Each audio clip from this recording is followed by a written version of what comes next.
everybody. Welcome to the Tuesday, April 23rd, 2024 Mason City Schools Board of Education meeting. The board has been in a executive session and is now entering into its regular session. So the next item on our agenda is the Pledge of Allegiance. If you'd stand and join me. Pledge allegiance to the flag of the United States of America and to the republic for which it stands, one nation, under God, indivisible, with liberty and justice for all.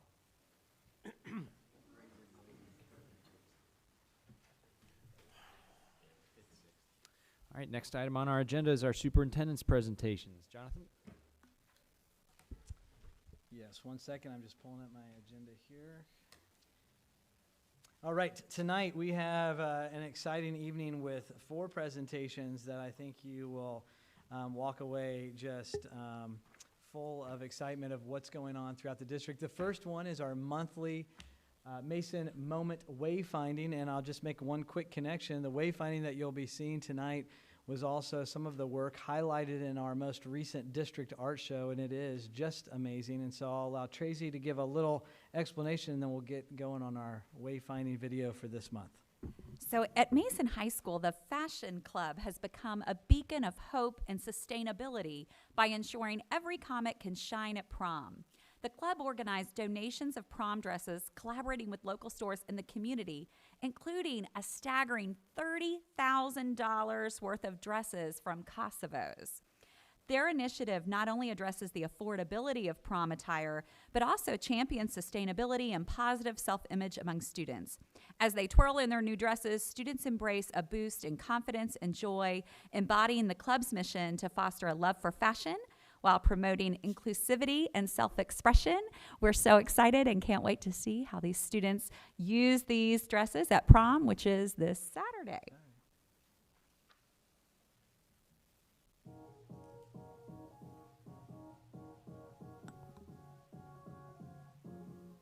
We wanted to have the ability to give out dresses to people in our school who aren't really able to buy a prom dress, so we give it to them for free, which also creates a sustainability program, which Fashion Club is all about. We love sustainability, and we just really want to help our community and help our fellow people at our school. We had the idea of like contacting a bunch of prom stores, like suit stores, and they ended up responding, and Kosovo they donated $30,000 worth of dresses, which is crazy. We got student donations and teacher donations. We asked them to like, hey, do you have any dresses that are either damaged or being unworn, like have any extras in the back that you can like donate to us? And they responded really quickly, and they were like, yes, we have so many dresses. Do you want like prom dresses, homecoming dresses? And we were like, we would take any dress that you would give us. Yeah, and when we went there to pick it up, the first thing she said, she was like, we love Mason High School, like all the Mason girls come here and pick out their dresses. So she was really excited to help us. And then we went downstairs to pick up the dresses. There were like 4 racks full of dresses, and I was just so shocked. And then she emailed Miss Catini and told us that it's a $30,000 donation of these dresses. And we just want to thank them so much for donating these. It really helped our event a lot. I'm extremely proud, and something else that I would like to highlight is that it's also helping facing some of the biggest difficulties that we have at the teenage years, is the self-body image. We're never good enough, even when we grow up. But when we're teenagers, it's something that is really, I don't see any single person that is not looking in the mirror and focusing more on what they like less. Trying wonderful dresses on, or having feedback, positive feedback from peers. It's so unique, and it's given a good kick to the self-esteem and to feel more confident and conscious about our qualities, not just our weaknesses. It was just really nice seeing all the girls and all the people in there walk out of the dressing room and like start twirling and smiling and like laughing. That's really like, that's the best part about the Fashion Club. Even like through our photo shoots and like through the thrift shop and like people finding the clothes that they like. like that's just really the best part, and that's mainly why I'm just so happy to be a part of this. We just really want to make people happy, like feel comfortable wearing what they want to wear, and like be who they want to be, and like feel comfortable like just in general. We want people to be excited about fashion. And like I didn't even know how to sew until last year, Miss Katini's class. Like I was so bad at sewing. And now like I teach a little girl how to sew on the weekends. So using my skills from just this school and even helping people get their prom dress fitted the way they want to is it's just so nice. I love teaching fashion design. It's among my favorite subjects now. I love the connection that I create with students. The idea of giving them some tools that are useful in their life, even just once, even just put a button back on, even just having the tools to read a design, because design is not just two-dimensional, or architecture or sculpture, it's also the expression of self-presence in the world with the outfit. So we send out messages through what we wear, and the design doesn't have to be just what we see on the runway or at the Met Gala. It's what we wear every day. So as a kid, I used to be really shy, and becoming president like in the middle of last year, first semester, really helped me find my voice and become more of a leader. And as a kid, I wanted to be a fashion designer, but I never actually touched a sewing machine, which is kind of crazy. And then finding this club really made me realize that I don't love the design aspect of it. I like managing it and like planning things. So it really helped me like find my major and yeah, things like that. I just think it's so exciting just to like help people like find their creativity and like help people like find their personal style, because that's kind of hard to do. Like it took me a while to find my personal style, but like this prom like dress program really like opened a lot of barriers for a lot of people.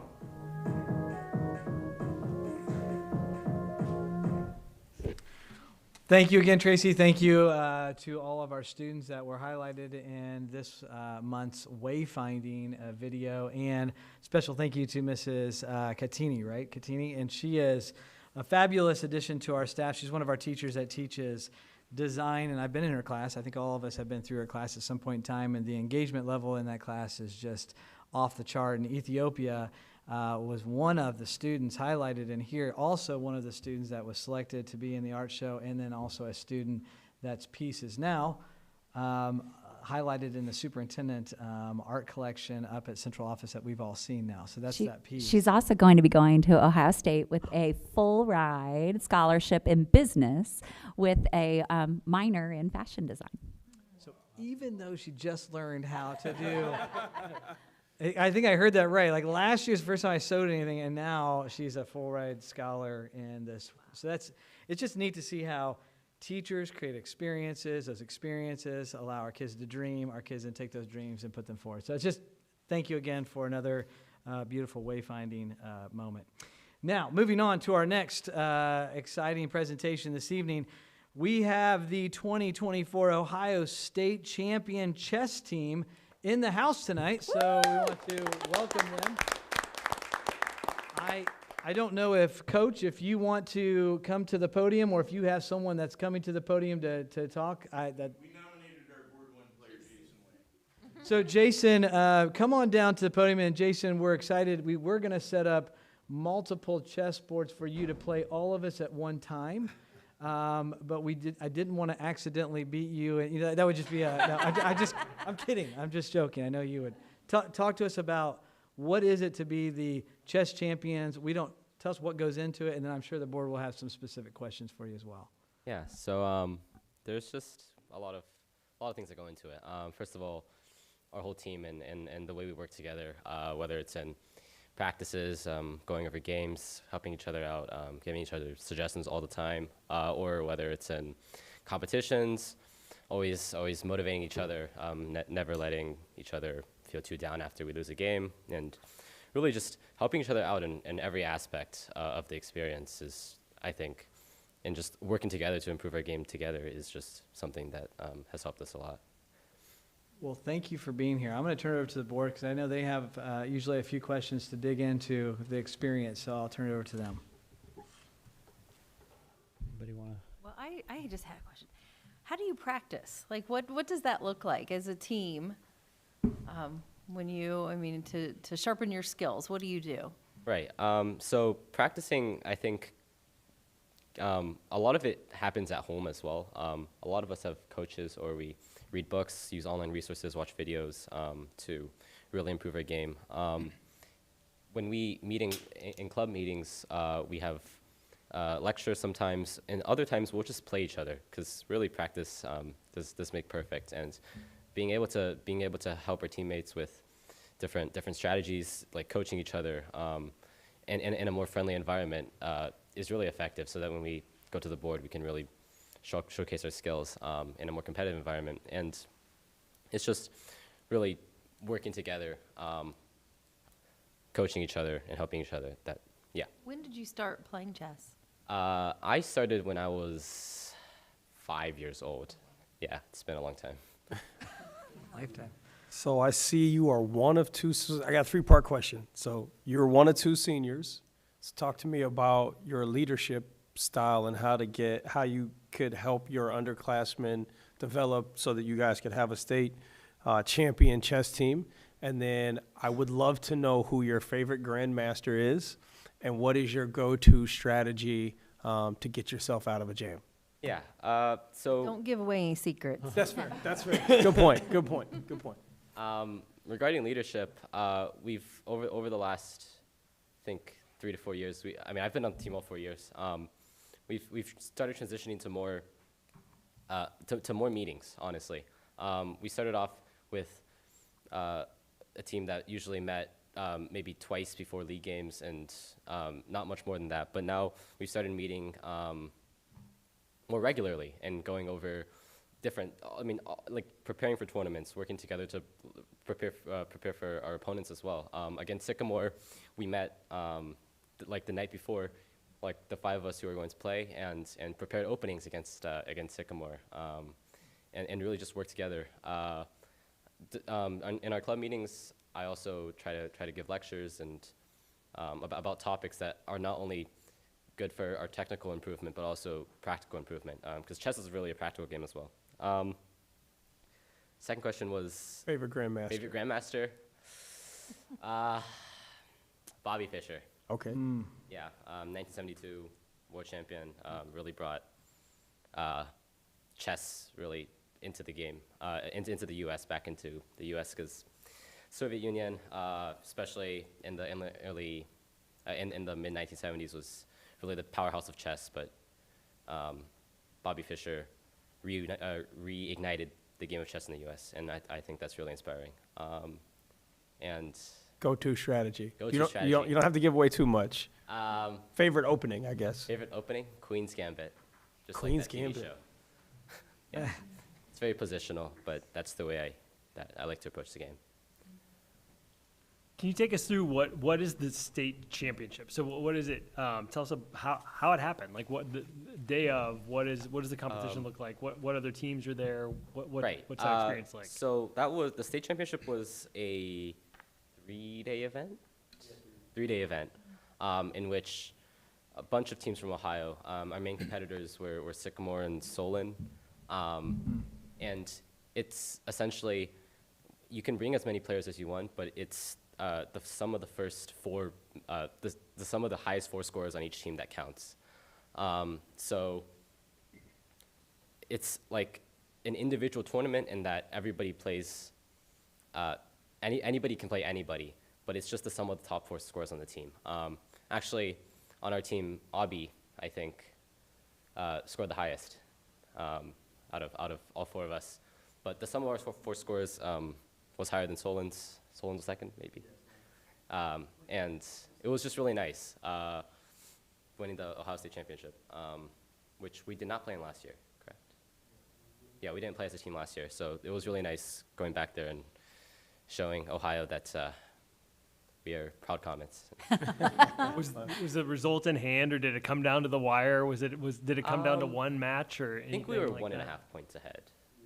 or something like that. So It did all come down to Avi's last game because he was playing somebody from Solon. So like a win and a loss, we're reversing that. That's actually 2 points Oh, okay. in the standings. So that was very exciting. We tied Sycamore during the league season, and then we beat them by half a point. We won 3-2 the second time we played them. So that was the league championship. The state championship, Jason's not going to admit that he missed half of the tournament because he was representing Mason in the Science Bowl. You know, that's one of my jobs as coach is to kind of organize and track everything, get everybody there, work in somebody else when someone can't make it because they're doing something else for Mason. There's a couple people here tonight who have to leave for a concert. Yeah. So, you know, one of the reasons we have the mismatched jerseys in the picture is that I was trying to save as much money as I can so that I could put together a return trip to the national championship. So after the state championship, about 6 weeks later, at the 1st of April, we went to Baltimore, and we've been 11th last year. Our goal was desperately to get into the top 10, get a chance to walk across the stage and collect our trophy. We ended up finishing 8th. Wow, well done. So that's the 3 trophies. They'll go into the trophy case right beside the main office upstairs. And Jason's been a wonderful leader. He's reluctant to tell you he's the top-rated chess player in all of Ohio, youth or adult. Wow. But I've tried to leverage the asset of having him on the team, having him help people over the years. I try to help them, but you know, there's a limit to that, and we're trying to pass the torch to some other players once he graduates. Thank you very much for having us here tonight. I really appreciate it. I did want to, since you mentioned the rating, is that what is the, I guess, the body or agency that rates players either in Ohio or nationally that Jason's atop the list of? So that's the U.S. Chess Federation that he's the top-rated player. Okay. Once you get to a fairly high level, the FIDE, the international rating system, is actually considered a little higher. He's trying to get the title of Grandmaster. He has 1 of 3 norms for that, and he's trying to play in enough tournaments that have enough other Grandmasters in them to try to get those other 2. But you know, what's been great is it's been great working with all these players because they're very diverse. You know, I would refer to the top couple of schools at the Nationals as New York City-based chess-centric schools that have a grandmaster for coach. Yeah. So I told this group of kids, your parents send you here because they want you to go to a great academic school that has a chess team. And we're going to take advantage of that as best as we can. But they really all are students first and chess players second. I did want to round out a couple questions. So just curious, by show of hands, are any of you on chess.com? Anybody have a little chess.com account? Well, not to brag, I happen to be 600 rating myself, so if you find me on there, C. Galvin Esquire, but Jason. May not help you towards your grandmaster. but That is a joke by Jason, like what you don't have to say if you're embarrassed, but like what's the ballpark of this team's rating, would you say? In compare, like a 600, I woke up out of bed and I think they gave me a 600. What's the? right, so I think generally like our team is probably around, if it just one.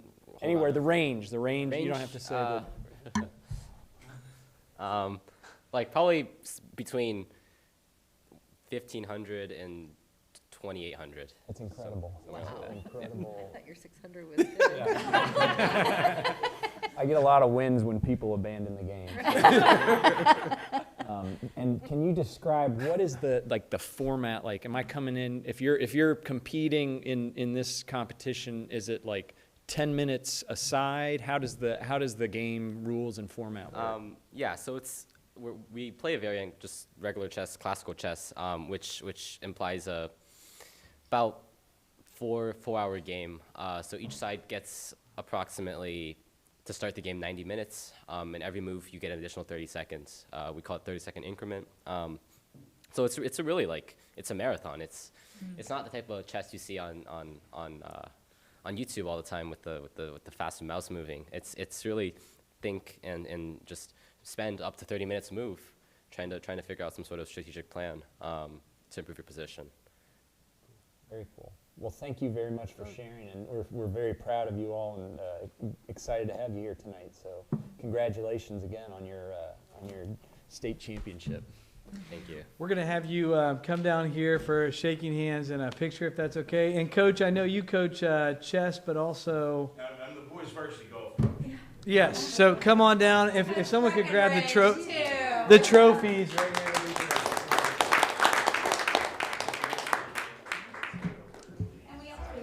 Sadly, we lost two of our players because they were going to the band to perform with the band. Come right up front with the tools.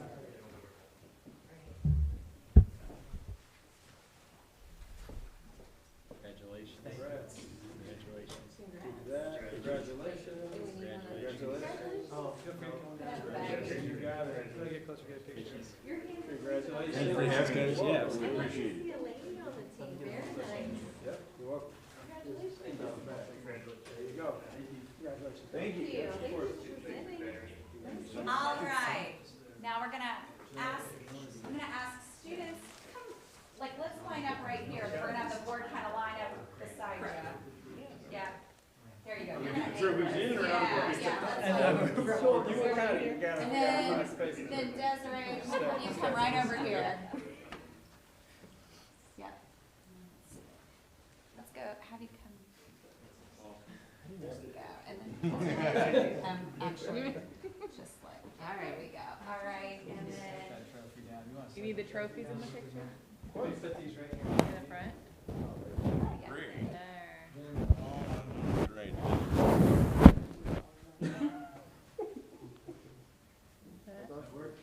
Jonathan, does the middle one need to be turned around? The middle one, I think, is, yeah, there we go.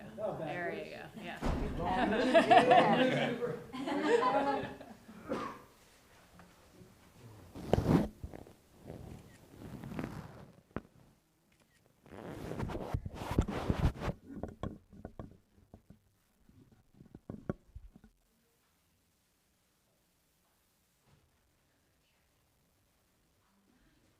Everybody get one?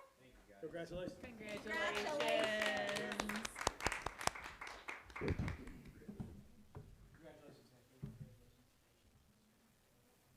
And parents as well, we appreciate you all and the sacrifice that you made to get your kids to practice and to their competitions and to be here tonight. We really appreciate it and are grateful to have your support as well. All right, for our next presentation, I want to thank again the 2024 Ohio State Champion chess team. Thank you again for being with us. We appreciate it. We know you're going different directions, so thank you for staying with us for a little bit. We appreciate it. All right, next presentation, our 2024 Ohio Journalist of the Year by the Scholastic Media Association. We have Mr. Andrew Little with us, and I would like to ask Andrew Little if you would come forward and share a little bit about what is this? What does this mean? I think we saw you in a wayfinding video recently, and I don't know if this is connected to that, but see you in person is great. Tell us a little bit about it. Thanks, Andrew, for being here. Yeah, so I'm editor-in-chief of the Chronicle, which is the student newspaper at Mason, and we're a member of the Ohio Scholastic Media Association. And so every year they have an awards ceremony. And for the first time this year, actually, we went up to it. It was at Kent State this past weekend. And there's a bunch of different awards for different categories in news writing, broadcasting, news magazines. And so we took home a lot of awards. A lot of the kids on the staff did. And then as a part of that, they do a Student Journalist of the Year from the senior class. So this year, all seniors that are a part of OSMA school publications were eligible, and I had to submit a portfolio of my work as a writer, as an editor, and then broadcasting. So even though sports radio, the work I do with that, isn't really something we do through OSMA, I was still able to use that in my portfolio. And I didn't really know what to expect submitting that. It's not something Mason has traditionally competed in. We don't typically go to the award ceremony. And then it was announced that I won, which was really exciting. And I wouldn't have been able to do that if it wasn't for all the work I have at Mason because of our diverse opportunities in the media program. It's not just my writing, because I don't write as much anymore as an editor. It's a lot of the kids on staff that do that. So not only did I have to showcase articles I've written, but I had to do articles that the great kids on my staff have written, the games I've announced for Mason Sports Radio, a video segment I did for NBC. So it was really showcasing everything that we do in the media department, and it was nice to get recognized on that. So even though my name's on the award, it really feels like it belongs to this entire staff. Great. Awesome. That's awesome. Well done. Andrew, so walk me through, when did you know that you were the recipient of this award? Yeah, so I submitted it, I think mid-February, and then about a week or two later, I walked into our class.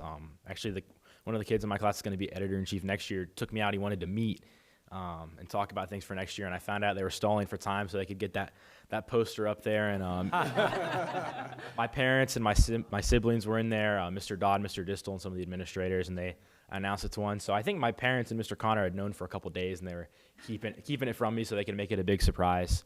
So I had to wait about a week or two to find out. I couldn't recall if we knew this the last time Andrew was featured or not. No. And I was going to say, if you like drove up to Kent State, on a hope and a prayer, that would have been a pretty big gamble there. So that's a great story though, that your staff surprised you like that. What of the pieces and that you submitted as part of your portfolio, are there any in particular that you're most fond of or proud of? Yeah, so one of the categories they have in there is broadcasting, so video, so kind of like what we had earlier with the Fashion Club, that kind of video.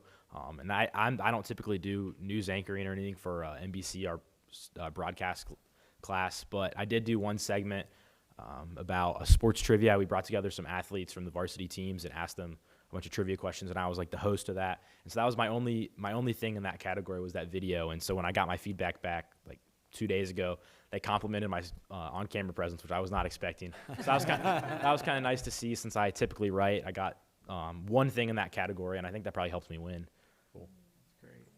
What are your thoughts on your senior this year, and you're going to college? Are you going to incorporate this into your profession, possibly? Yeah, I'm going to major in journalism in college, and so all my experience at Mason has been super helpful. I'm not really sure what in journalism I want to do, whether that'll be a writer or multimedia, something like that, but being on the Chronicle as a writer and an editor, being a part of sports radio, getting to announce games, and being in the NBC class, even if not on air necessarily, I've gotten to experience a lot of different things and take that in. Where are you going to school? Just decided yesterday I'm going to go to Northwestern. All right. Congratulations. Thank you.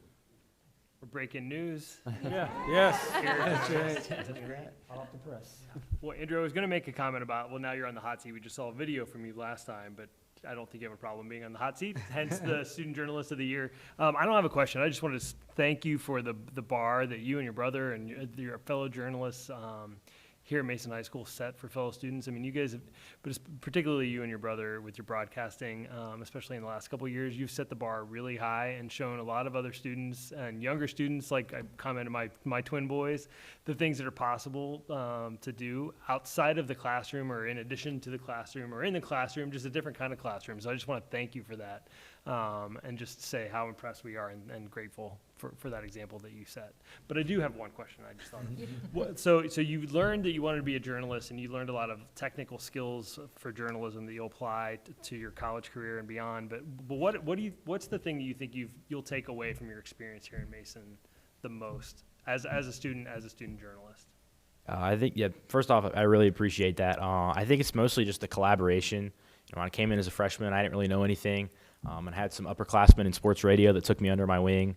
Then as a sophomore on the Chronicle, the way we do it is we have a couple weeks where you kind of learn how to interview right, but really we just throw you into the fire, and you learn on the job. So I had some great mentors there. And so it's just been learning through experience and then trying to pass that on as I've been an upperclassman, training some new people in both broadcasting and writing. Fantastic. Thank you. Editor-in-chief is a big job on top of taking a full course load.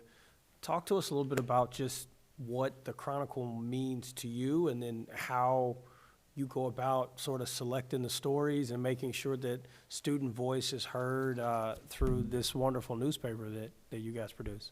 Yeah, so since we do a paper every month, it's a quick turnaround on stories. We had a paper come out a little over a week ago, and right now we're in the process of selecting and writing new stories for our May edition. And so we try to find things that really appeal to the student body. So it's not always, like with the chess team, we did a story on the chess team a couple months ago, but sometimes it's time sensitive, so we can't have everything that you maybe see in a newsletter. So we try to do really student and people-focused features. And so trying to find an interesting hobby that a kid has, or just going into the cracks of school, or finding different topics that apply to a lot of people, and then interviewing as many as we can. And then personally, with being editor-in-chief, as much as we can, we try to make the writers generate the ideas, because when they're passionate about something, that's when the work's going to get done really well. But sometimes I do step in and give my ideas, especially with sports, since that's what I'm most comfortable with. I try to find the sports stories that people would like to read about in the edition. It's kind of difficult sometimes, because with sports, you have games happening, things become outdated really quickly. So that's where we really have to focus on the people. Like our last edition, we had one on the baseball team. They have 17 seniors this year. That's not very typical. So we focused on the experiences they've had the past 3 years and kind of how their leadership is. And then with our cycle, since it's a month, kind of at the end of the last week or so, it becomes a grind. Once all the writers, they put in the hard work for the first 3 weeks, and then I kind of have to cram it all in one. And then we get it sent off to a printer. We have a business that we partner with that actually prints our paper. We fund it through advertising. And so that's really cool, real world experience. So I'm gonna try to break a little news. I'm assuming you're working on the ESPYs that happens in a month or so. What can we expect? What's happening? It's one of the best traditions that Mason Sports has to offer. What can we expect this year? Yeah, so ESPYs, it's not really my lane as much. That's kind of my brother and the NBC kids' baby a little bit more. But kids are working hard right now, finalizing the videos, getting all the nominations and everything ready, so we can have the awards night coming up May 7th, I believe. I have just a couple more questions, and then I'll let you off. First is favorite call that you've made of a Mason sporting event since you've been here. Honestly, Saturday night at Mason versus Moeller at Prasco was probably up there, the baseball game I most recently did. But going back, I think Mason versus Springboro, the football game 2 years ago, when first time we won 2 playoff games in a year, it was a comeback victory. I was on both of those calls with my brother, and those were really exciting. Cool. And then another question. My sources tell me that in addition to your work here with Mason's broadcasting and journalism exploits, you also have done a little bit of maybe freelance work with like the Right Way Sports Network, and covered some professional sports. Who do you think the Bengals are going to take first round this week? I'm going to hop on a phone call tonight and try to get some inside info. But either offensive tackle or defensive tackle, probably. Whatever falls to them. Yeah, I'd say either Byron Murphy from Texas, if you know who that is, or maybe Amarius Mims from Georgia. Those seem to be pretty common answers. All right. Okay. Well, thank you for joining us, Andrew. Well thank done. you, Andrew, your folks, Mom and Dad here, and Mr. Connor here. We are grateful that you've shared your family and your talents with us here tonight, and for your whole Mason career. So, congratulations again. Congratulations.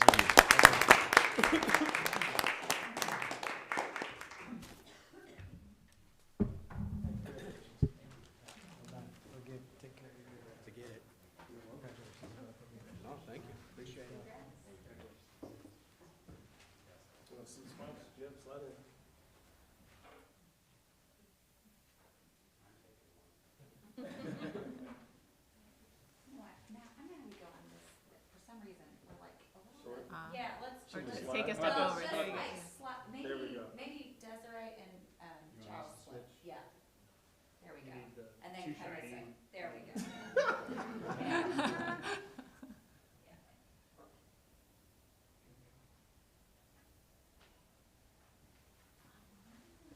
All right. Congrats, Andrew.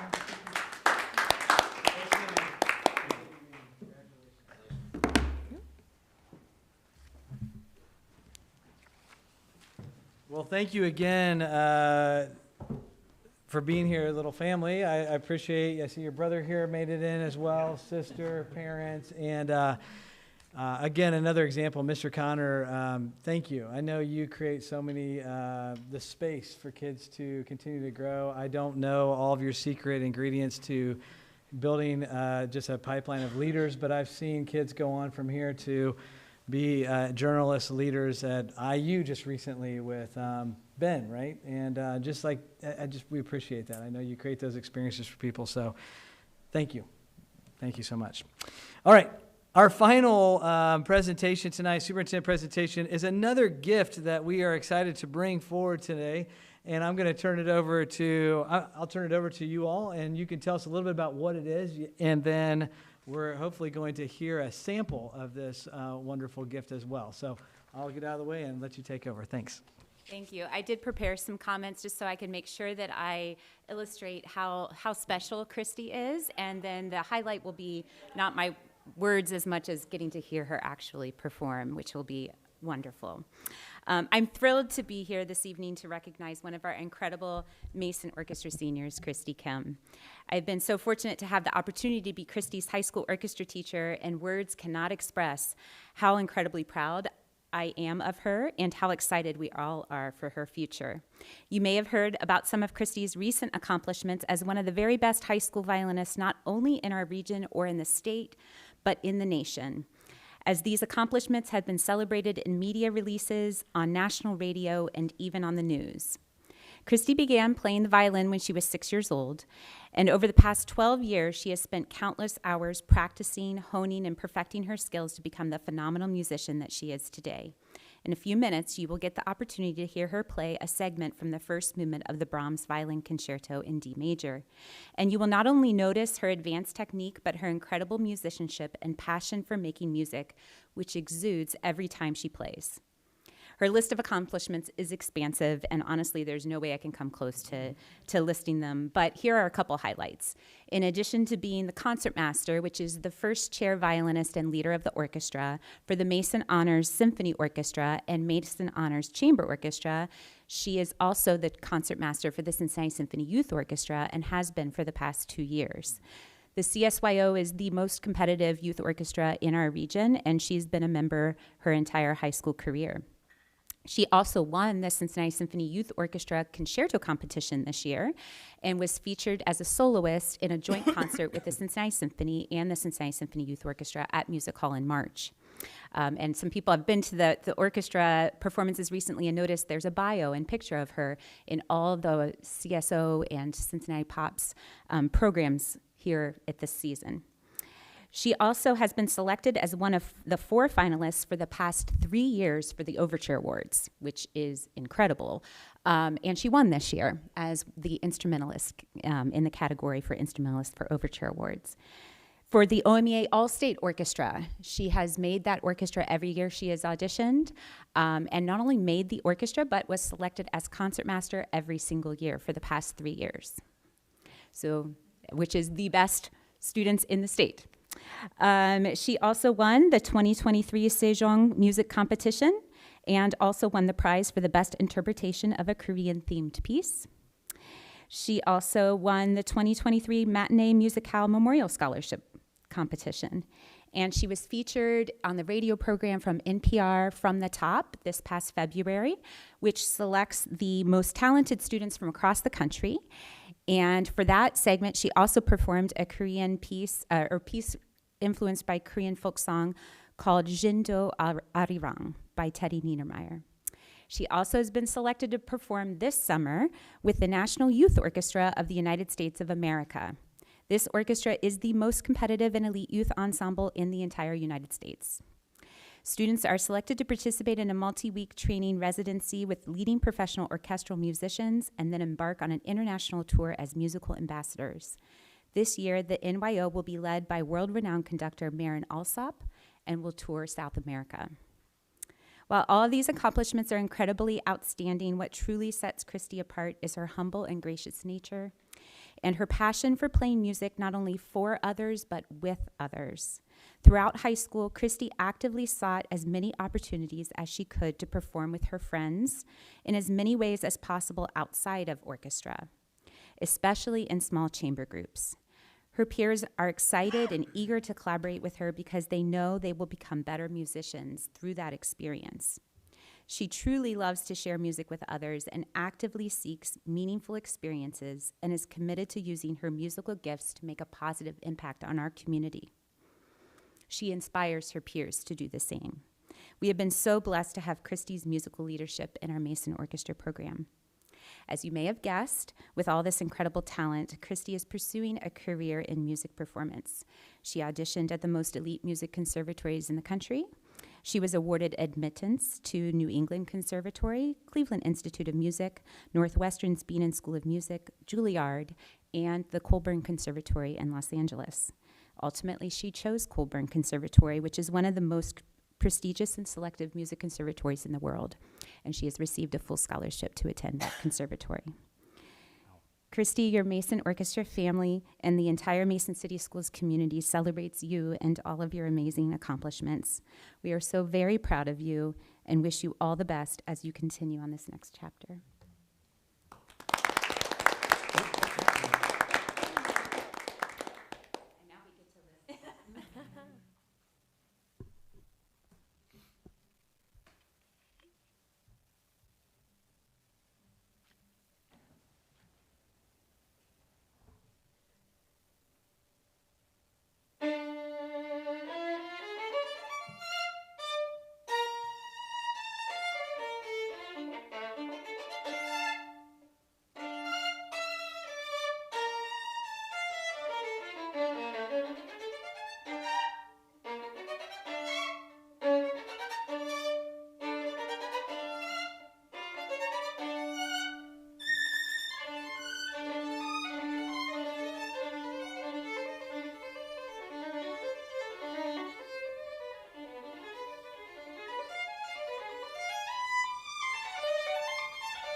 Christy, we just have a couple questions for you. First, congratulations on all of your accomplishments. To so many that I don't even know where to begin. But how long have you been playing the violin? So I officially started when I was 6 years old, and I'm 18 now. So it should be that I've been playing for 12 years. But actually, when I was around like 9 or 10, and then again when I was 15 or 14, I took a break that, like 2 breaks, each one was about a year. So I guess you could say it's 10, but at the same time, I never completely stopped. So I guess you could also say it's 12. But I don't know. Oh, okay. Yeah. Cool. Very cool. Well, why, may I ask if you want to share, like what prompted you to take the 2 breaks? So when I didn't start taking the violin seriously until I was around 11 years old. So up until then, I was pursuing as a hobby. So naturally, because I didn't have that drive that I have now, I remember there was this one tipping point where I wanted to take a break because there was this piece that was too hard for me. So I decided maybe now was a good time to take a break. And then the second time was actually a lot of the factors were from the pandemic. When I was 14, that was when the pandemic hit. So all of the activities that I had been doing in music had just suddenly been put to a halt. So that really confused me, and I wasn't really sure if this was the path that I really wanted to take. So I decided to take around a year of just focusing on school and kind of think about where I want to go. Well, thank goodness for the world that you did pick it back up, honestly. Can you tell us, what is it about the violin? Because it's not just a hobby. It's not just going to be a career. It may not even be just a passion. Like, it is clear that it's something else. So can you just reflect on that? Like, what is it about the violin that just you love so much and you can just pour yourself into like that? For lowly old us, I mean, this is the smallest arena you will have played in, probably by far, and maybe the last time you'll ever play for this small of a room. But just tell us a little bit about that. I still don't know exactly what it is that draws me to the violin, but whenever I hear it in any performance setting, so like in an orchestra or just small chamber group or even just one person playing it, I'm always drawn to this instrument. And I tried out the violin and cello, but I could never maintain the same level of interest and passion that I had for the violin. So I think also how like in terms of sound, I love the brightness and the singing quality of it and how it can portray so many different emotions and sounds. And I think that is what makes me want to keep pursuing, trying to discover new emotions and sounds that I can make on my own. Well, thank you for choosing that piece, because you demonstrated all of that, the singing quality and the I didn't and the want it to brightness. end. I was like, just keep playing. It was so beautiful. So what composer do you feel most drawn to that allows you to make the violin sing and sound so bright? You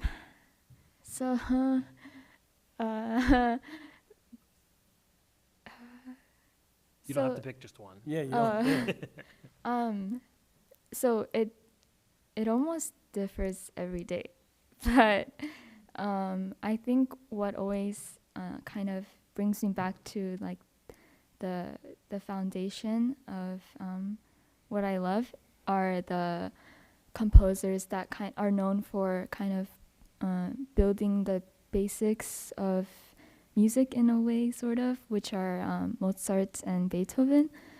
And when I was little, I had a hard time appreciating these composers because, when you're little, you tend to appreciate more exciting and fun pieces. But as I continue to practice and gain more life experience in a way, I realized that Mozart and Beethoven have these qualities that they put into their work that reflect their joys and struggles in life, and it just came to me more naturally than other composers. Like the piece that I played here, Brahms is known for being a very romantic composer, and some days, actually a lot of days, I love Brahms more than Mozart or Beethoven because it's just, you know, gets this adrenaline in you, and you get, you know, excited just listening to it, and then getting to play it is also like a different experience. So, yeah. What's the thing you'll miss most about playing with your friends at Mason? I think there is a difference between Mason and other other youth programs that I've experienced, in that the orchestra program here, it offers it offers opportunities that you can't really think of getting anywhere else, in the sense that there is such a huge program. When I think of a typical high school orchestral program, it's much smaller than I expect it to be. Much smaller, but Mason is a lot, you know, and the different levels that this program provides. So it's very helpful to each student when they choose to pursue music.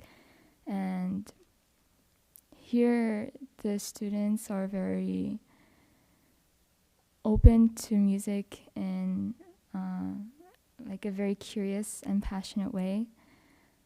And getting to play with them, rehearse with them, talk with them, maybe even argue a little bit it's the whole process just becomes really fun and meaningful in the end. So I think that's what I will miss most. Have you had any favorite venues or specific memories of performing that you could share with us? I think the venue that has stuck in my head the most has to be Music Hall. I got to perform there as like a winner's performance for the concerto competition for the Cincinnati Symphony Youth Orchestra. And the size and the acoustics are the most impressive that I've ever seen. And also our school chamber orchestra recently did a concert in Memorial Hall, which is next to Music Hall, and their acoustics are also very impressive. And so I think those two venues stuck out to me. Awesome. Well, Christy, thank you so much for sharing your talents and being with us tonight. We really appreciate it, and we're really proud of all you've done. Thank you. Thanks, Christy. Stephanie Jones, thank you so much for bringing this to our attention and for creating that atmosphere like we talked about with Mr. Connor, these teachers, Mrs. Jones, Mr. Connor, just the experiences that you've created for our kids, and you highlighted those. We'd like to invite you down for a picture with the board, if that's okay. Thank you so much. Congratulations.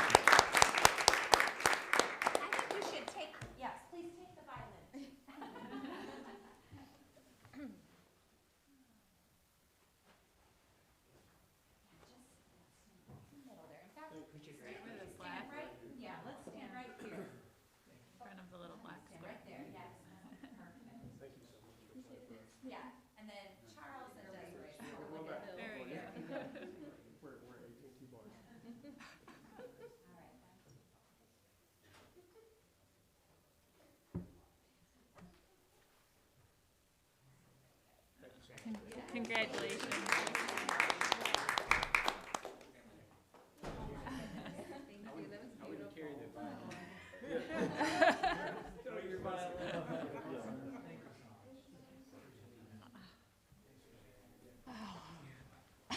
Mr. Connor, Mrs. Jones, thank you again.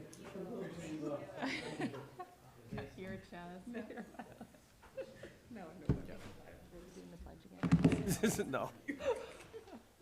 I just have to say, She snuck in the Overture Award. I mean, I know that we've recognized students for having won. I mean, that's a major accomplishment unto itself. Yes. And that was just one list of many. Well, yeah, I mean, there were so many. that- Four-time finalist. Like Coburn too, like what I understand, like that every student who gets into Coburn gets a full ride. It's a very, That's how high the so like Juilliard, like we all know, but like Coburn for orchestra really is, Next. The pinnacle, huh? It's incredible. Wow. and it's a very small, and they only take every year the number of students that they would have in that instrument. So like she may be the only violinist that even got to be accepted because it's only for the amount of like that would fill in. Where is that? What? Los Angeles. That's in Yeah. LA. Mm-hmm. Okay. I would She keep has that a one on very your radar. talented Yeah. younger sister as well. Oh, Oh, yeah. how young? Will we see her Yeah, soon? 2 years, I Okay. think. I think she's. So you had top violinist of the state today, top chess player, top journalist from the state today, and that's just a few of the things going on. And they're all, if you picked up on it, they're all involved in additional things. That's why the whole chess team had to run, because they're all playing in some other. In the band. Yeah, I At need our to get band their concert. shirt sizes and probably buy them some shirts as well. I added that to my list. I'm like, I would vote yes at least on I could that. probably do for the chess team. Going to nationals. Thank you for, I know that was a little longer great. tonight, but thank you, Tracy, for getting that organized for us. That was such a treat. Yeah, I'm kind of like, I turned the page, I was like, what's next? What do we have another presentation this That's evening? it. Those are the four for this evening. All right. Well, next item on our agenda is the hearing of the public. Tracy, do we have any tonight? Nothing tonight. All right, we can move on then to item number 7, superintendent's recommendations. Jonathan? Yes, so our. Oh, I guess, do I have a motion? So moved. Second. All right, any discussion? Yeah, I'll go ahead and just get a couple highlights if that's okay. For personnel, I'll just run through a couple highlights. There's a lot on the agenda, as always, but Section K, we just want to recognize a few people. Hannah Zimmerman and is one of the art teachers that has helped support a lot of our AP art students that have come through. And there are other folks that are on that are going to be going into new journeys. I know she is taking up her small business over in San Francisco. So if you were at part of the art show this weekend, you saw the AP art. That's Hannah Zimmerman. I did ask if she would consider staying. I think she's pretty sold on seeing family out in San Francisco. So that's coming up. That's Section K that you'll see that show up on there. Section L, another highlight. We have some retired teachers that we had talked with our teachers that, you know, over the next 10 years, we're going to see a trend of some retirements coming up. There are wonderful teachers on this list. I just point out like one, Tim King, for example, spoke a few years ago, was selected by our students to speak at a graduation. He's quite the legend out there, so he's one of the amazing all-star teachers that we have that are on the retirement list coming up. Section R, we have a few seasonal workers that I'll point out that are former Mason students that are coming back to help with, I know our operations every year brings on some seasonal workers to move classrooms around, so there are some names on there that you may recognize. I know Heimbach was just at watching the baseball game just the other day because he just graduated, so it's just fun to see them.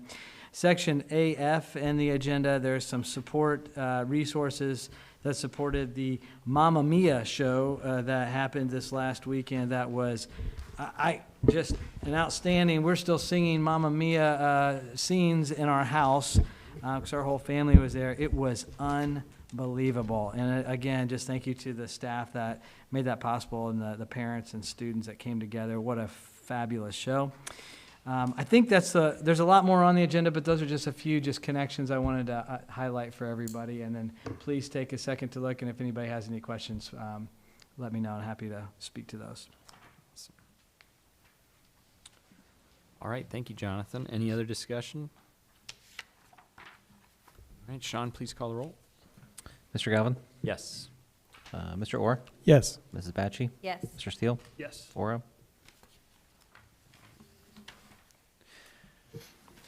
Item number 8, superintendent's recommendations, action items. Do I have a motion? So moved. Second. Any discussion? Yes, let me run through the items here. Item A are multiple job descriptions. One of the efforts and strategies that we have put as a priority this year is to reduce our class sizes, and one of the strategies to make that possible is to create a additional specialist classes we've talked about in these dream centers, and that's part of some of the things that you'll see here is a dream center coordinator in each of our buildings, and so that's something we've been discussing. There's also a lead maintenance job description that needed updated. There are some responsibilities in the lead maintenance responsibilities that have not been on the job description, and so Todd talked to us a little bit about that at our facilities meeting, and we have now updated that, so we're updating to align with the actual work that's being done. And then another strategy and effort that we have been talking to our staff about based on feedback and needs is continuing to increase our ESL support throughout the district, because we know that that is a gift that we have to have 100 languages spoken throughout our district, but it's also a responsibility that we need to support. And so you'll see on here, we are updating our ESL paraprofessional responsibility so that there's alignment K-12, and so the paraprofessionals work with the new staff members that we're bringing on for ESL support. So that connection is being made here in this job description. So that's item A. Item B is a service agreement with a speaker that we have coming to Comic-Con. So Comic-Con is a professional development designed where we have teachers highlighting some of their expertise for other teachers in professional development. We have experts coming in as a keynote speaker, and this is specifically, I think it's around math and leadership, but I could be just making that up. So tell us. It's connected. It's a representative who's coming to teach us and engage us more in learning around building thinking classrooms, which is used by many of our math educators, but has application outside of math classrooms. It's something our Student Achievement Committee got a chance to see in action at MI and ME recently, and really gives just super practical strategies for how to engage students into really deep learning with each other on a regular basis. It's something our teachers have been asking and seeking to learn more about. So when we saw this opportunity to partner with his last name is Null, that's why it's called Null Education Services, to come and share. He's an educator himself, and so really brings a lot of practical insight. Thank you, Amy. Mm-hmm. And then book disposal C, this is a comprehensive list. So if you do have questions about this comprehensive list, I think it's maybe 400 and some pages long. I think somewhere around page 13, there is a Steelers book. And I know that there has been some controversy around the Steelers book being taken out of circulation from Mr. Polka, because he's a Steelers fan. I've worked through those issues. No, there is I will say that our media specialists have done an excellent job. There is a whole process. If anybody would like to talk about how do we weed through library materials, like when they are older or not being checked out, how do we make those decisions? It's very thoughtful. There is a very thorough process, so please let me know, and I'm happy. And Amy, Dr. Brand would actually also be a great resource if anybody would like to talk to us about that process. But that's on here, and we do approve that through this process. The auction of buses, that's actually when we have buses that are ready to move off of our fleet and be sold. We have, was it 10 buses that have met that criteria? Yeah, basically the Highway State Patrol comes in and deems them unable to be used, and then they just break down and have issues, which forces us to take them offline. And then we then sell those at auction? Is that how that works for parts probably? Is that how they, okay. So those move on, so you can read. What those will go for now, so. And we do have if anybody's ever curious, we do have we bring a certain amount of buses on every year to our fleet, and so as we move these off, we have other buses coming on to the fleet to update those. Item E is new grounds equipment. In our last facilities meeting, and you'll hear a little bit about this in just a moment when we go through committee meetings, but we talked about the need for some additional updates. We have had, like, one tractor I think was back from 1980. So it's been here for a minute, and we have some other resources that we need for moving snow and moving other items, and also lifting heavier items throughout the district. And so just updating some of those things, and Todd brought those to our attention so that we went through facilities, and now they've come to here for recommendation tonight. And then property access license agreement. This is just an agreement that we have as an annual agreement with a local neighbor who harvest some of the land north of the district, and they pay to basically drive through our land and plant theirs, and then drive back and forth and use that as a way to get back and forth. And so they approached us, asked us if we could do this a handful of years ago, and we have set that up, and so that continues to be an agreement. That's all the items for tonight. Thank you, Jonathan. Any other discussion? I think I saw in E that board members can ride these and drive these around. I mean, you know, we can hop on, Todd, am I? At 4 a.m. when the snow's I was gonna say, if you want to clear snow with them. Seat warm for you. I'll pick you up, we'll go over, maybe they'll let me in, that'd be great. Yeah. Fun stuff. All right. Sean, please call the roll. Mr. Orr? Yes. Mrs. Abachi? Yes. Mr. Steele? Yes. Mr. Galvin? Yes. Oro? Item number 9, Treasurer's Report. Do I have a motion? So moved. Second. Any discussion? Yeah, just on this month, we have the monthly financial reports for February, March up for approval. We also included in there, we have our donations list. I know prom is coming up this weekend, which means the after prom is coming up, and so some of those donations will go to help fund those programs we have for kids here at the high school. So thanks to Casey Moran and her team that do so much, and all the volunteers that do so much work to put that together. Should be a great night. Awesome. Thank you, Sean. Any other discussion? Sean, please call the roll. Mrs. Abachi? Yes. Mr. Steele? Yes. Mr. Galvin? Yes. Mr. Orr? Yes. Oro? Item number 10, Committee Reports. Arts and Activities Council. Turn that over to Tanya Tracy. Yep. So arts and activities, basically, we did a lot of approvals during that last meeting. We, one of which you saw tonight, we approved the Chronicle to attend their Ohio Media State Convention at Kent State. The HOSA Club, we approved their attendance at their state leadership conference in Toledo. Our Skills USA Club, they went to the state championship in Columbus. We approved our dance team to attend nationals next year in Orlando. Our National Science Bowl, we approved their national trip this summer to Washington, D.C., and then the FBLA National Conference in Orlando.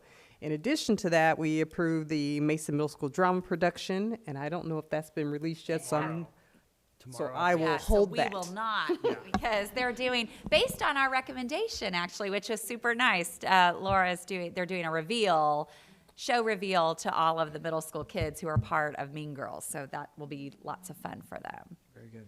Awesome.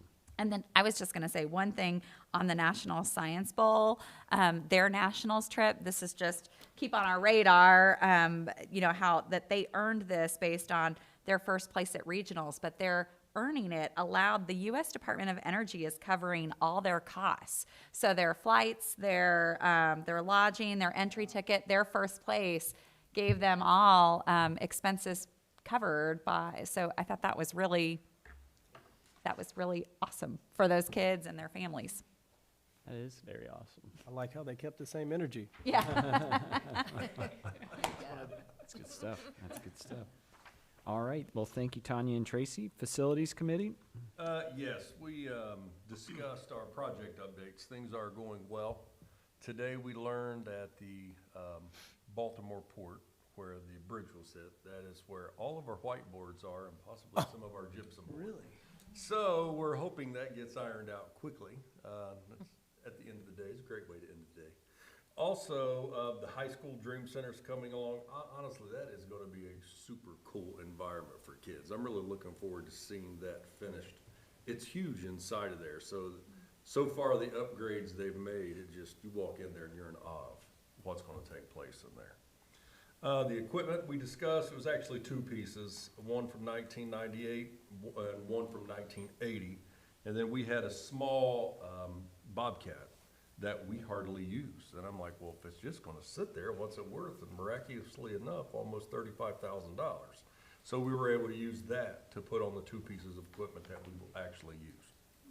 And then, of course, the auditorium at the middle school, It was on here to be voted on, and we pulled it off because there's still a few questions.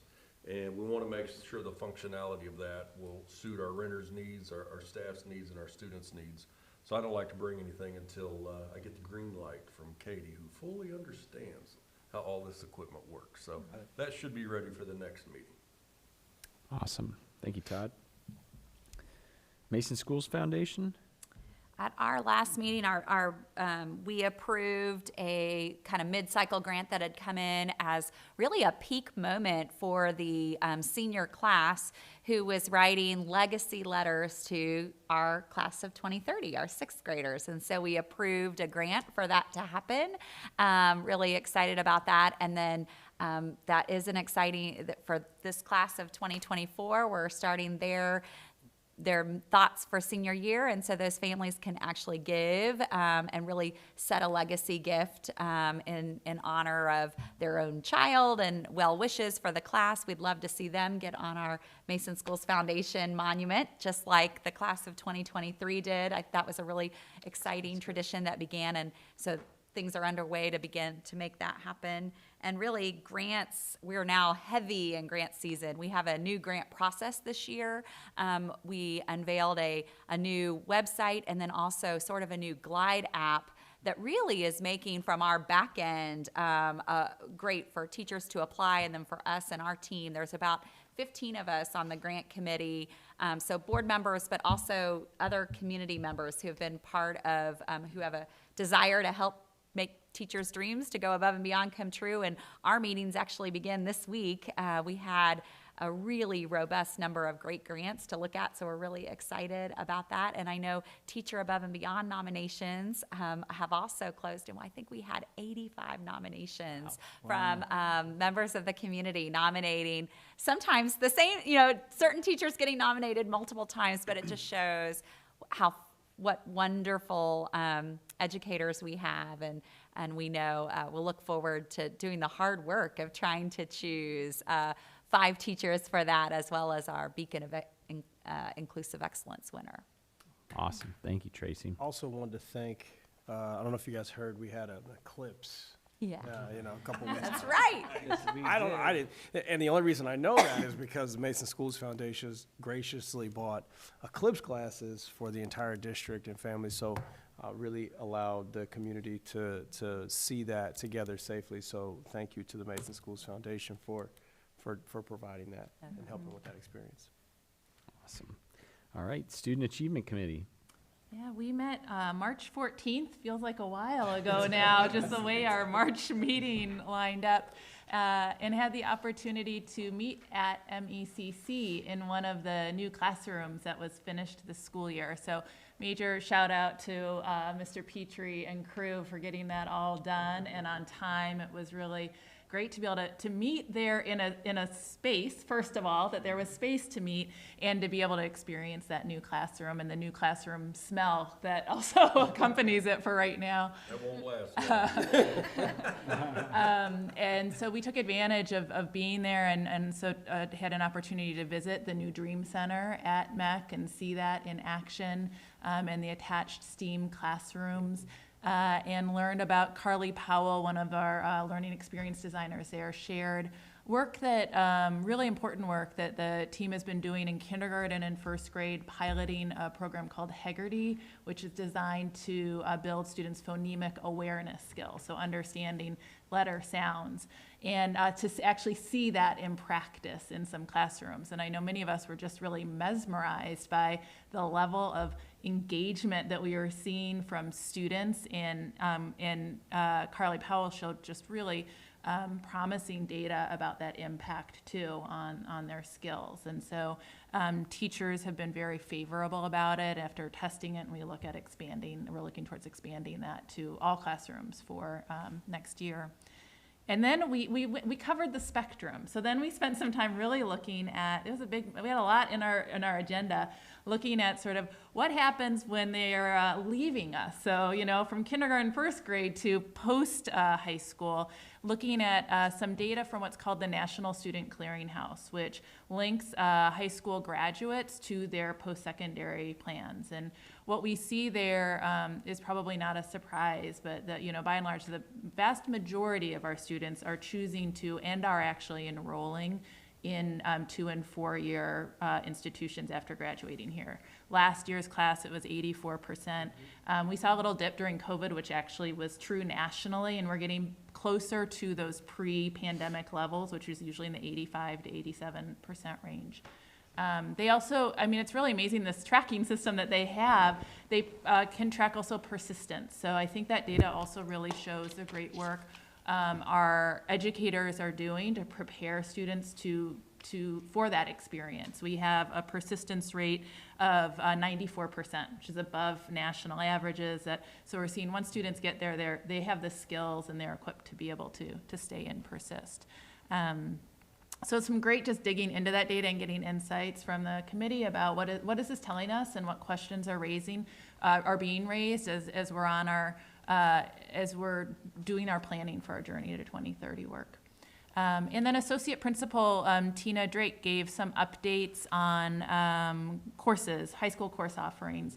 The committee approves new course proposals, and then we had gone through the actual student enrollment process, and just so updating us that next year, 3 of those new courses will be offered to students based on requests. We've got Queen City Studies, Sports and American Culture, and the Science of Wellbeing for Teens. And we also had a large demand for a pilot we're trying with a cybersecurity offering that CJ Dix here will be teaching. And looked at some trends with our Mandarin enrollment, where we've been seeing for multiple years now a declining enrollment in Mandarin. We have just one teacher who teaches that, and so just looking for some insights from that committee around what are some long-term approaches to addressing that declining student interest in the program, in terms of looking at staffing needs and other ways to also make sure we can meet the student demand for that experience as well. I think did I cover it all? You got it? All right, That's good. thanks. Yeah. That's it, that was it. And we made it into It was an easy classrooms meeting. to see the mathematics and see kids work with fractions, and it was a full meeting. Yeah. Awesome. Thank you, Amy. All right, let's see. That was it. That's it for our Thanks, committee. So, next item on our agenda is our legislative update. Jonathan? Yeah, really quick. Legislative activity has been slower. We're just coming off of the spring. Primaries. Yes, thank you. Let's keep it slow. And so that has been slow. And the other slow piece I've shared with you before, there is a lot that happens behind the scenes in terms of relationships in the Senate and the House, and a lot of movement and jockeying to who's going to move from the Senate to the House, and projections of the Senate president moving to the oversee the House. And so that conversation back and forth basically slows down a lot of the activity that's happening there. A couple things we're watching. House Bill 68 is one that we've heard about here from some of our students, and that's the bill that talks a little about sports and some of the gender care that's out there. It's a bigger bill, but that one has been pressed pause right now because of some activity that's going on. So we're watching it because it might have an impact on how we look at sports. That would come from OHSAA, but that's something that we are just paying attention to because it does hit us. The other one that we're watching closely that's getting lots of attention, and it will continue to grow, so keep an eye on this, is House Bill 250. There's also some amendments being put in there about the possibility of smartphone policies and regulations in public schools. The state of Indiana, I think, it just recently passed a no smartphone, cell phone in schools. And so that's, I don't know if that's the direction they're going to go. I was pulled into a conversation, asked from our legislators. I had a breakfast with a group of legislators, and they were asking my thoughts on that from a large school district like ours, and how we manage that, and if that should be a local control issue and decision, or if that should be a statewide mandate policy. So just so you know, that's something we're watching, because that might have. And my feedback to them is, when you start to legislate those things from the state top down all the way to us, it places us in a position where we now have to manage something differently than maybe we did before, and it starts to cause some layers of potential discipline if you're trying to keep it out. We have come to a pretty good place, and we continue to evolve in that, where we don't have smartphones out in a lot of our settings. Our teachers have a lot of choice in how they use that. If they're using it in their classrooms, not using it, I think our teachers have handled that really well. So I would lean towards allowing us as a local community to make that decision and support that, but I'm not sure if that will be a choice that we get in the end. So just want to give you a heads up that that's something that we're leaning into. And was it Summit that just announced today or yesterday? Was it local? I think it was Cincinnati Country Day. Cincinnati Country Day Yeah. announced it there. You're going to see. I think they had I think there was, that's something they did a while ago that was being reported on now. Yeah. A lot of schools have different levels of policy and procedures, and we do as well, but you're going to see a lot more just announcing now because of all of the attention it's getting at the governor's level. So. All right, thank you, Jonathan. Item number 12, administrator commentary. Tracy. I just wanted to reiterate an invitation to after prom. Sean showed it in the donations, but as you drive into the high school today, you see the car that's been in an accident, and I know our high school proactively talks to students about making good decisions.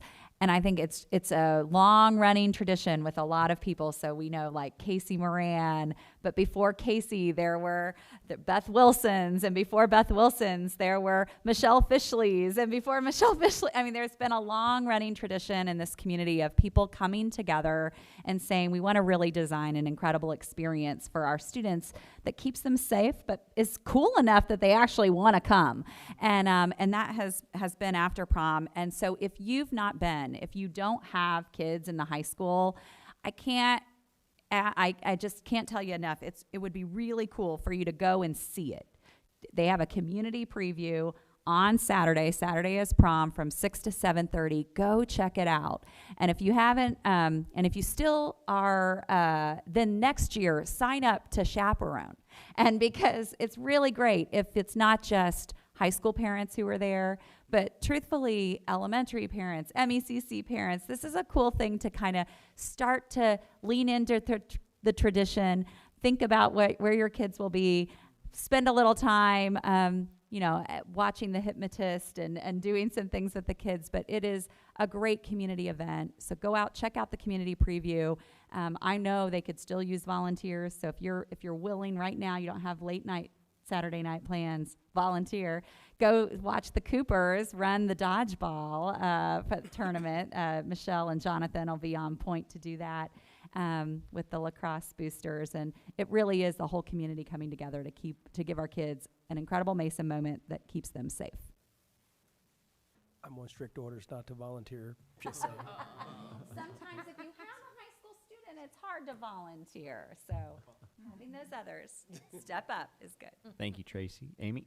Well, I was just wowed by our students today and thinking about what a wonderful example of our personalized learning rock in action, right? Where we think about how do we create spaces for students to pursue their unique passions, their interests, and to develop skill in there, and over time to take increasing ownership of that too, right? So there has been amazing support from teachers, from coaches, from family members. But we heard from 3 seniors and 4, if we count our video as well, who have just really taken the reins of their experience through that preparation that the other adults in our school community have made possible for them. So just a wow and a thank you to all of those people who make that happen. And then just on behalf of our team, I would say I would just recognize tomorrow's Administrative Professionals Day. And when we think about those professionals in our school buildings and our central office for sure, and we all could speak at length about an individual person, I'm sure, who just really is there to support us and our teams.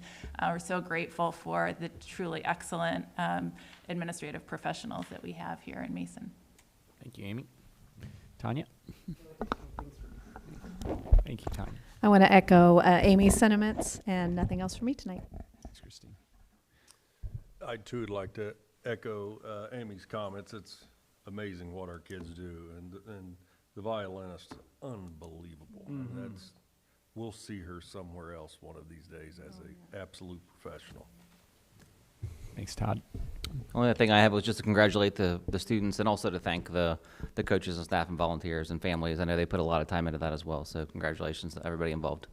Thanks, Sean. A couple quick, just in case you missed it, Project Excellence, that's the Warren County recognition of teachers every year. So Warren County recognizes teachers from each district. We had Mrs. Peters from the middle school and Mr. Elias from the high school, and they are going to be honored at an upcoming dinner. That is exciting for them. I think Dr. Brennan and I are going to be at that dinner, the Project Excellence in Warren County.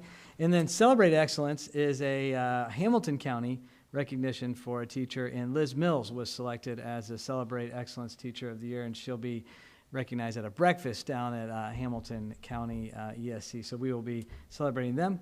And then Rashika Jay Prakash is, you've met Rashika. I think you'll remember her. She's a senior. Her sister is Josika. They have started their own 501c3s to help the world and make it a better place. She's also going to be a future space doctor, and that's a real thing. And I've learned a lot from Rashika about that. She was honored as the Franklin B. Walter Award recipient at the Warren County recognition just recently, and she just was absolutely fabulous. People were just blown away there because she articulated her passion for becoming a space doctor and what that's going to mean to our future, and helping astronauts to be healthy and strong, and establishing residency on the moon and beyond. So, and this is just another one of our students pursuing their personal passions, and it was amazing. Tomorrow night we honor, so I understand what this feeling is like, but the senior awards start tomorrow night. So that is always a sign that here we go. End of the year has started, senior awards begin, and I always know when we have our spring musical, things are going. And I love this time of the year. It's celebration. So tomorrow night we'll be celebrating our seniors. Prom, after prom this weekend, we do the dodgeball, but there's a lot of other opportunities to be there. Go back and take Tracy's invitation up, 6 o'clock, come see it, check it out. And then just our students are just an inspiration to us. Our staff that create those experiences, we came together this year and talked about our shared vision. That's something we worked on as a community. And in that mission and vision, we talk about helping our kids find their purpose and potential. And it takes staff members like you saw tonight that create those and that legacy investment. And it is outstanding. So I share that as a celebration and a gratitude moment for both our students and our staff for what they do. Thanks. Thank you, Jonathan. Board commentary. Matt? Yeah, not to belabor the point, but this is a good one to belabor. Just the students who represented their talents tonight and their passions. There are a lot of things that inspire us as board members and as leaders in the district, but none are as impactful to us as seeing students do their thing and shining and really pouring their passions into their own pursuit, Amy, like you said. Got to experience another really big example of that last weekend in the district art show. Phenomenal pieces for just a ton of different media, different years, different grade levels. It's just incredible to see the passion of our students come out through their artwork, and to see the inspiration that our professionals and our educators instill in them. It's just amazing to see on display. And then the spring musical. I mean, I posted about this on Facebook. I mean, if you missed it, you made a mistake, because it was just phenomenal. I knew it would be good, but I didn't know it would blow me away that much. And I think the reason why it was so incredible was the joy that the students brought to the performances. I mean, you could just tell, and especially at the end when they do the curtain call, they just come out and sing, and they're just performing, not necessarily in character. It was just incredible to see them. Their talents come on stage, and just what a phenomenal job. What talent we have here, and thank you to Alan Young and the rest of the staff and adults who helped helped put that on. So congratulations. And then quickly, I wanted to take an opportunity to recognize a good friend of mine who passed away. Bridget Kelly was a longtime public servant. She was a state representative. She was most recently the auditor in Hamilton County. She was only 40 years old. She passed away from esophageal cancer. This was a very, very big loss for our region and our state. She was somebody who did it the right way for the right reasons, and she was an inspiration to others. She was a big proponent, big champion of public education. So I just wanted to honor Bridget and take a moment and reflect. So thank you. Thank you, Matt. Desiree? Oh, thanks, Charles.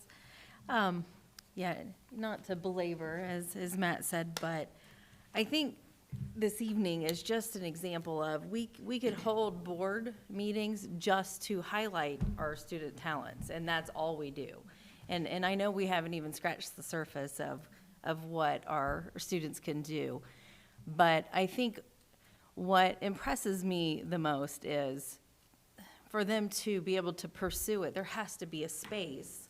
There has to be that professional who's willing to lend their skills and their talent and their time and their passion for the kids and their patience. The parents who support it, and it's just such a big picture thing in the variety of talent that we see because of all these opportunities. It's just, I never get sick of it. It's just, I could just sit all night and watch them just display and talk about the excitement and their future plans. So it never gets old. It is just so special being here. I love it. And thank you, Tracy, for putting it together. And, each meeting we have is highlighting different groups and organizations and individuals. So that is just special to me. And I thank you for including that in our meetings. It's such a wonderful part of this job. Thank you, Desiree. Ian?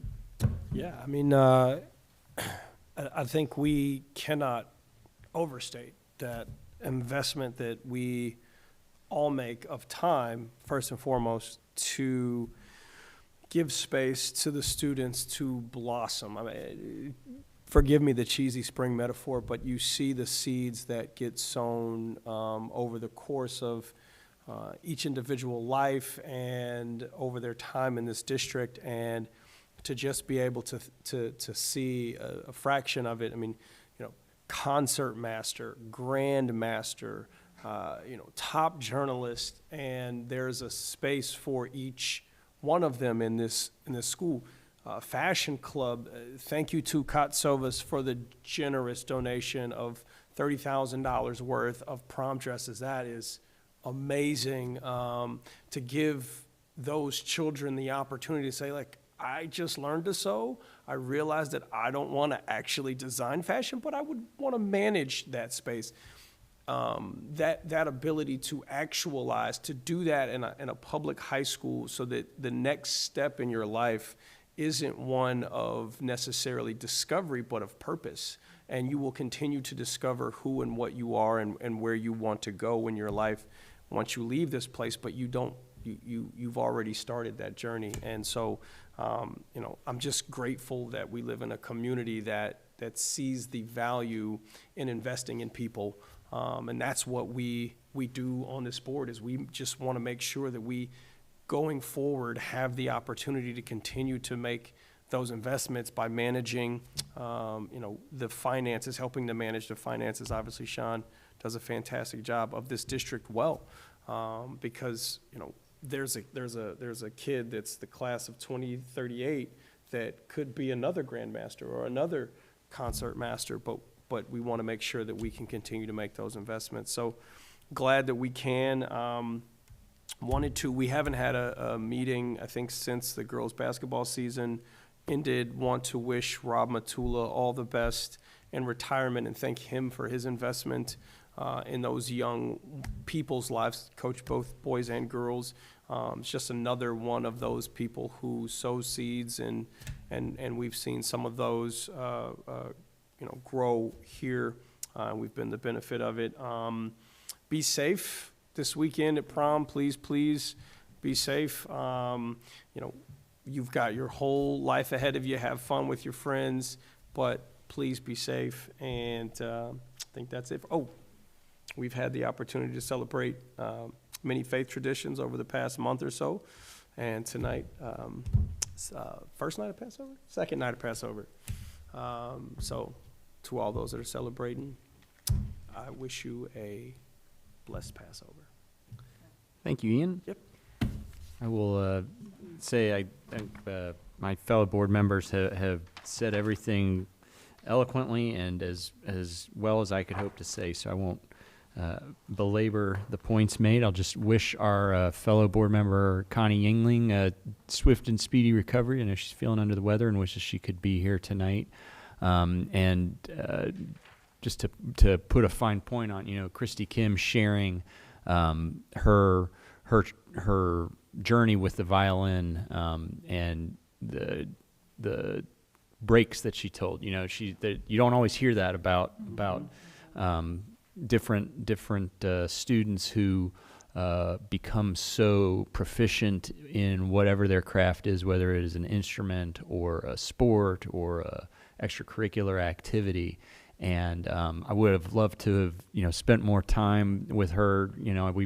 We're pushing the envelope as it is, but just to kind of hear more and the inspiration that I think she could probably go on and on about how perhaps there's I think some angst and fear in the risk of the unknown a lot of times when we are so wound up in something that we take as our identity and wonder what would it look like to step away from that and to not have that be a central part of who we are. And her story, I can only imagine, is one that sometimes taking that step away gives you that greater appreciation for that skill or that that talent, and you're that much better for it. You take a different perspective on it, and you look at it in a way that perhaps you wouldn't have been able to had you not given yourself that space to reflect and breathe a little bit. So I was really impressed with all of our students tonight. We really, never come away from these presentations anything but impressed. But her story and her journey was particularly interesting and unique in that way. So thank you again to all of the students and all the families that shared their talents and their time with us tonight. And then again, thank you just to the adults, the teachers, the staff, the admin who make possible the opportunities. It's not just art here at Mason. You have so many proliferations of that we saw tonight with the fashion design. We saw this weekend with the district art show.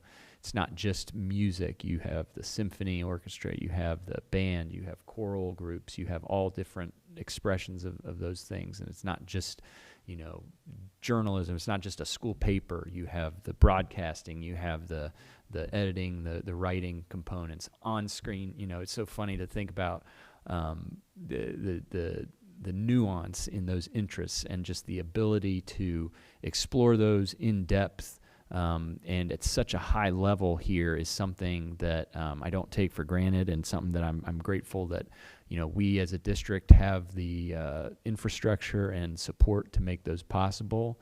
I know those opportunities don't just happen overnight, and those are a reflection of a long runway and a long-term plan and vision to build those out and to make them what they are today. So just very grateful for all of those gifts being put on display tonight, and for the support we have of our community and our district as a whole to make those possible.